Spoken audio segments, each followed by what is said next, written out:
Donc, alors pourquoi investir à l'étranger? Déjà, pourquoi investir à l'étranger? On va essayer de l'expliquer dans cette vidéo. Où investir à l'étranger? On va aussi essayer de l'expliquer à l'étranger. Pourquoi est-ce qu'on parle du bassin méditerranéen? Parce que Terra Gris a des bureaux ici, à Lisbonne.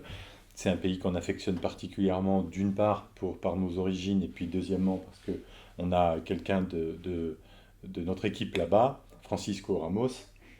Je vous invite à aller découvrir son profil sur LinkedIn, également sur notre site internet.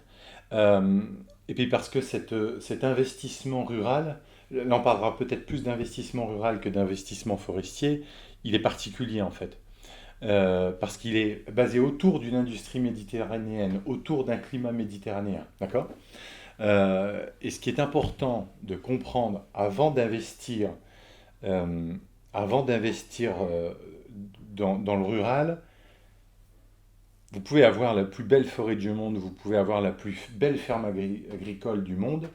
S'il n'y a pas d'industrie pour faire vivre votre terre et vendre le fruit que vous avez produit, en fait, il n'y a aucun intérêt à investir. Et c'est là où c'est intéressant justement avec l'Espagne et le Portugal, c'est que au niveau de cette industrie, c'est une industrie qui est forte, c'est une industrie qui est intéressante, et surtout le climat méditerranéen, on ne peut pas le faire partout. Enfin, on va commencer par les oliviers, faire des oliviers ailleurs que dans la péninsule méditerranéenne, on en fait, on peut en faire ailleurs, mais ce n'est pas quelque chose qu'on réplique comme ça, d'accord. Donc, le numéro un, hein, le numéro un de l'olive, c'est l'Espagne, clairement. Euh, on va essayer de faire trois cultures, on abordera d'autres dans une autre vidéo, mais le numéro un de l'olive, c'est l'Espagne. Elle fournit le monde entier en huile d'olive. Euh, on, on a d'autres pays qui sont l'Italie, on a la Grèce où vous trouvez de la très bonne huile de qualité. Euh, voilà, donc on a ces pays qui sont quand même porteurs à ce niveau-là. Puis, bien sûr, on a le Portugal au niveau de l'olive, où beaucoup d'Espagnols d'ailleurs viennent investir et planter de l'oliveraie. Euh, Parce qu'on a plusieurs types d'oliviers, de cultures d'oliviers. Il y a un podcast là-dessus sur TagMag. Allez l'écouter. Francisco vous dit exactement ce qu'il en est. Mais vous avez de l'oliveraie traditionnelle, où on va avoir du biologique, où on va avoir des choses très gustatives avec des qualités organoleptiques qui sont vraiment bonnes, sur du super intensif, sur de l'intensif pardon, et du super intensif. En fait, l'idée c'est qu'on augmente la densité de plantation. Bon, écoutez, Francisco, vous allez apprendre des choses. Donc l'olive, ça c'est une première industrie qui est porteuse de mémoire. Le Portugal aujourd'hui est passé troisième producteur mondial, donc c'est assez conséquent. La deuxième industrie qui est, et non des moindres, c'est le Portugal qui remporte le challenge, c'est le chêne-liège. Le chêne-liège parce que vous avez un groupe qui s'appelle le groupe Amorim. Amorim, c'est le Microsoft du liège, si on peut dire ça comme ça. Et que vous soyez, tiens, en Corse, que vous soyez dans le sud de la France, que vous soyez là ici au Maghreb, que vous soyez, tiens, ici en Italie, eh bien, ou en Espagne, le liège, c'est chez Amorim qui va en général.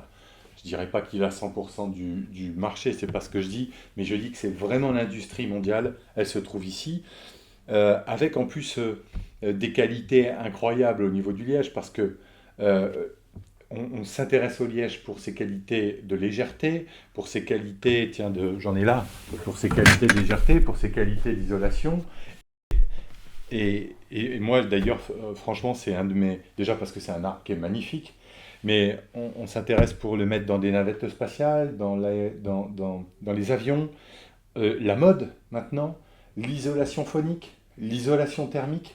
Donc voilà pourquoi le liège c'est le numéro un et les prix sont plutôt soutenus, sont bons, et c'est le Portugal qui remporte la mise, et de loin. Puis on va en faire un autre, parce qu'on va le retrouver, c'est le pin parasol, ce très beau pin qui va fournir les pignons de pin. Euh, et en fait, ces pignons de pain, vous avez vu, c'est assez cher. Euh, En Italie, on s'en sert beaucoup dans les pâtisseries, donc on va s'en servir dans nos cuisines.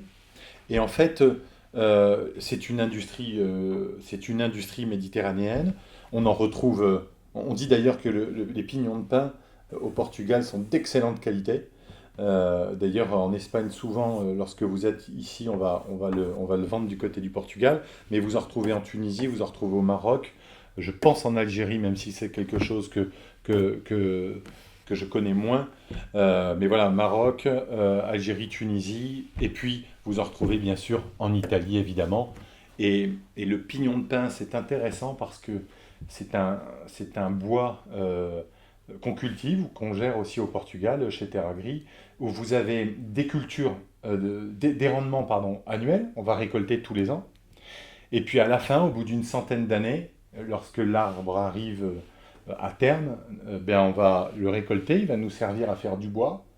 Et puis ben, vu qu'on a des grandes superficies au Portugal ou qu'on a des propriétés où on peut avoir plusieurs peuplements de différents âges, et bien voilà, on va pouvoir avoir et une culture du bois et une culture du fruit qui est la pomme de pin. Voilà pour cette carte du bassin méditerranéen.